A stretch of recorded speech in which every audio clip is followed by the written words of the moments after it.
Welcome back dito sa channel natin. Andito tayo ngayon sa may EDSA Cubao. Ito na pala yung latest na progress sa bagong Philinvest Mall. Mukhang malapit na matapos yung bagong mall na tinayo dito sa may EDSA, corner Aurora Boulevard.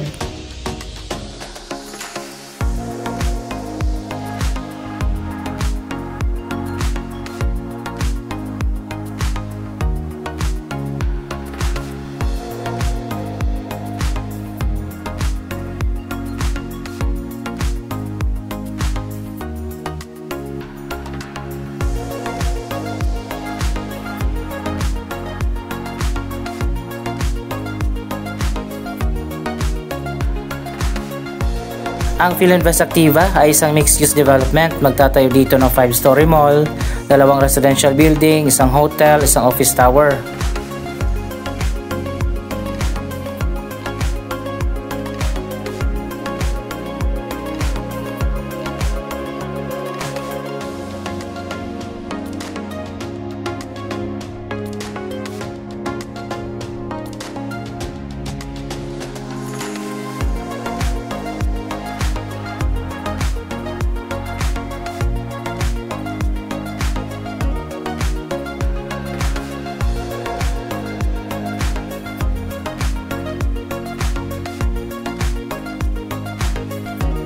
Ito yung isa sa mga entrance papasok ng mall.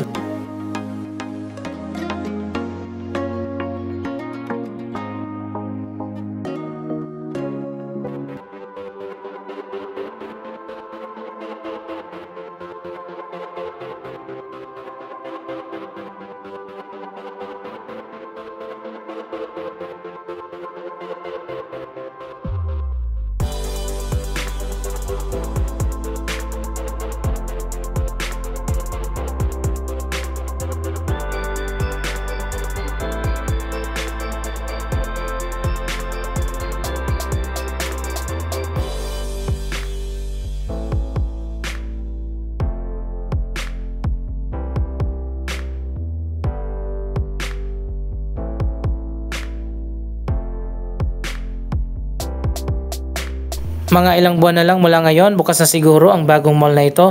Isang bagong tambayan at pasyalan na naman dito sa Cubao.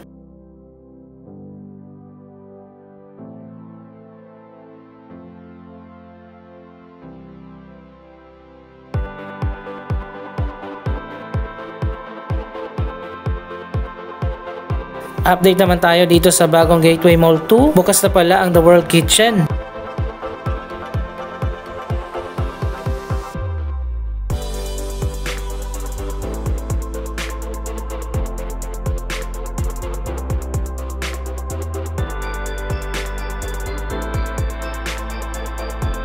Ang Gateway Mall 2 ang pinakabagong mall dito sa Araneta City. Sa budget ng 5 billion pesos, malapit na matapos ang project na ito. Tapos na rin ang Ibis Styles Hotel na connected din dito sa mall.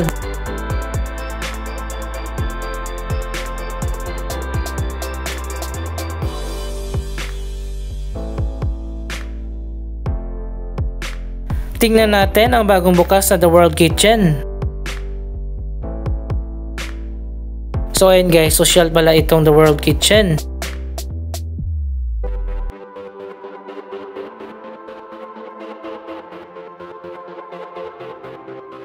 Hindi pala ito simpleng food court lang, ito ay upscale na food hall.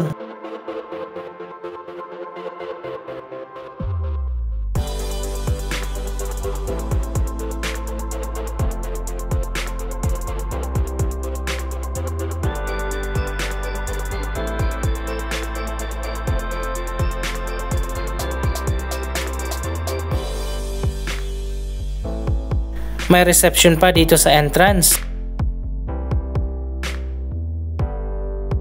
Ang mga food outlets dyan sa loob ay sponsored ng mga local at international chef.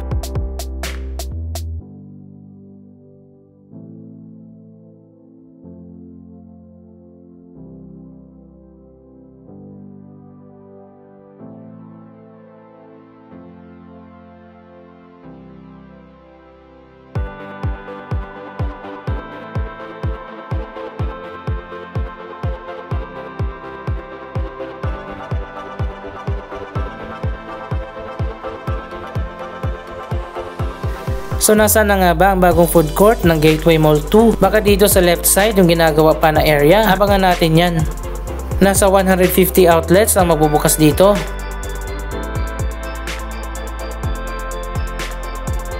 Malapit lang ito sa cinema.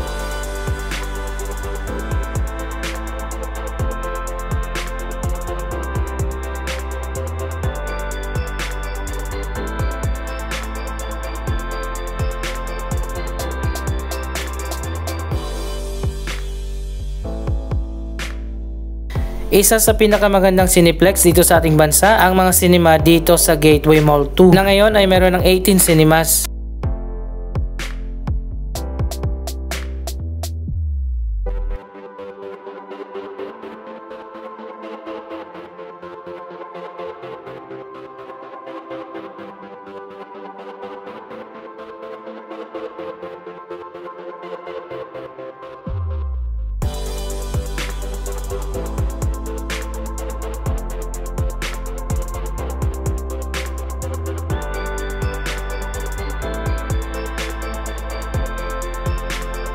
Ganun pa rin dito sa mga upper level ng mall, bakante pa rin.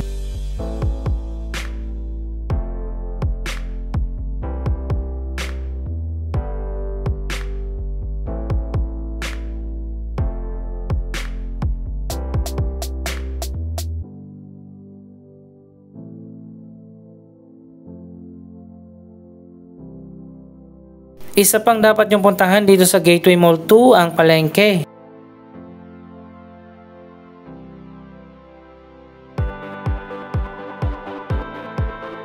Meron ding mga restaurant dito.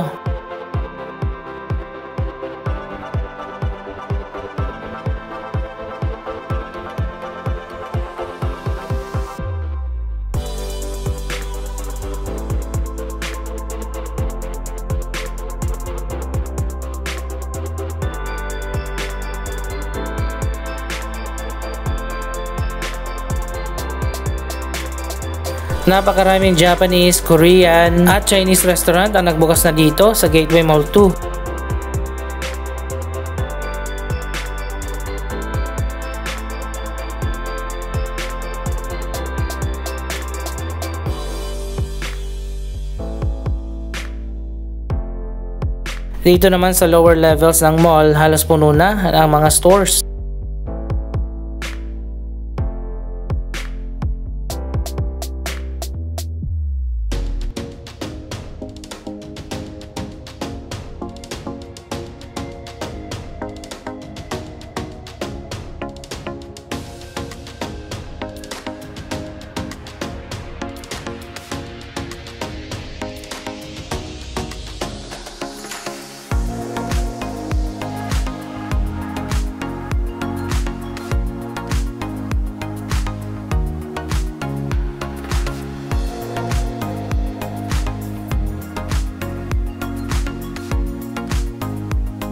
Eto, may bagong bukas na restaurant.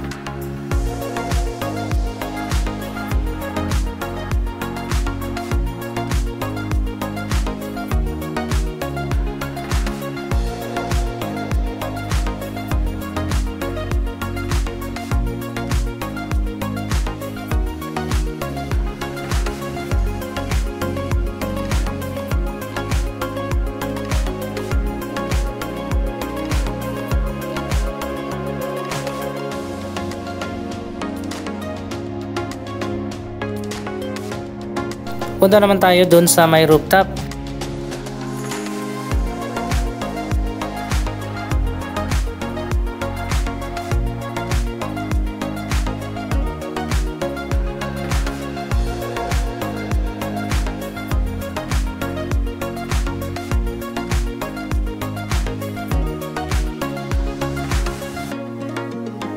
Andito sa taas ang Sky Garden.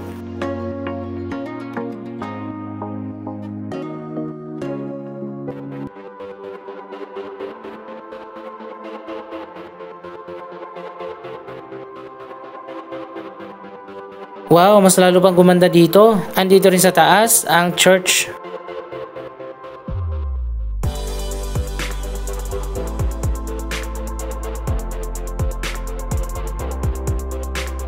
Nagbukas na nga ang Ibis Styles Hotel. Connected din ang hotel hanggang dito sa Sky Garden.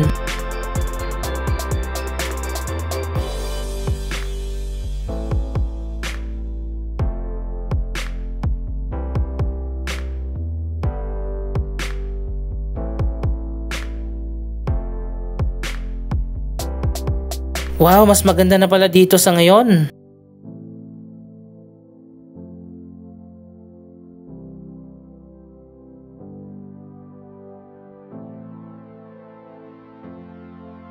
Kung maalala nyo yung previous vlog natin, open area lang to. Ngayon ay nilagyan na ng roof kasi nasa baba ang The World Kitchen. May open park dito sa baba kaso tinanggal.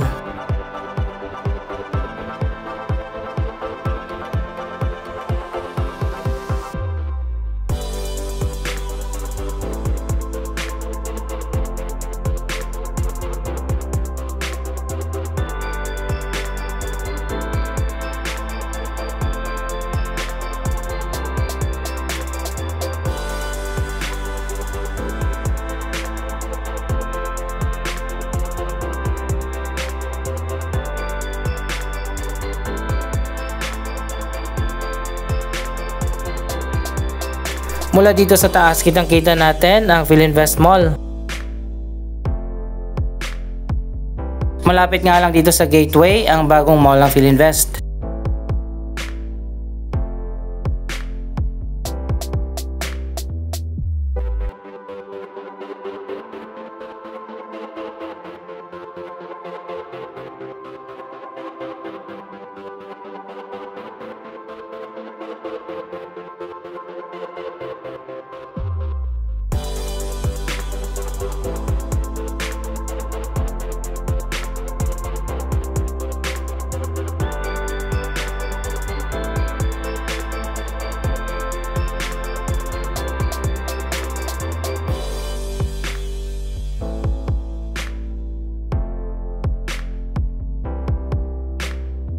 Mas gumanda na at mas lumawak dito sa taas.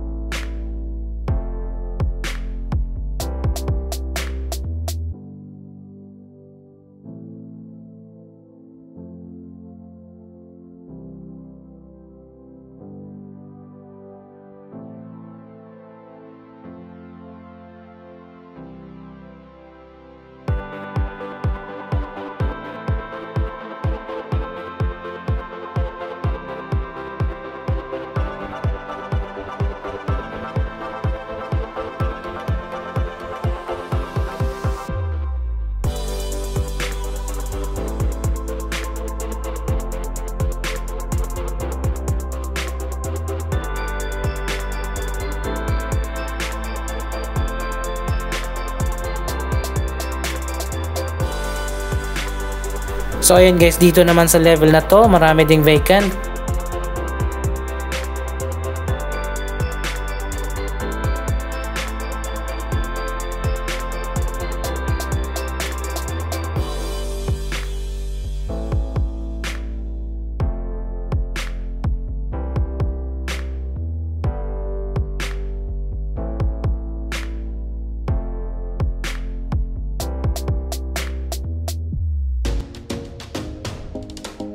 Nasa lower ground level naman ang Shopwise Supermarket.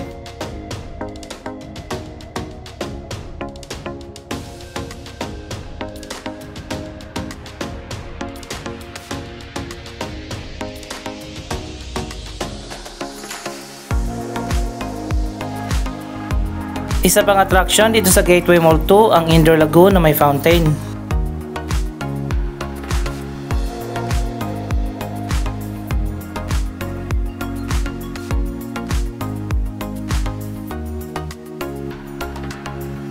Napapalibutan ito ng mga upscale restaurant.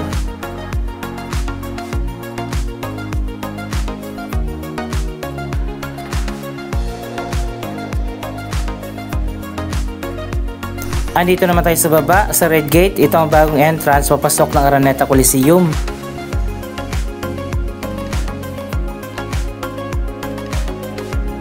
So ayun guys, yan muna ang latest na progress dito sa Gateway Mall 2. Inaabangan pa rin natin na matapos ang bagong food court. Anong masasabi nyo sa proyektong ito? Mag-comment lamang dyan sa baba ng inyong mga reaksyon.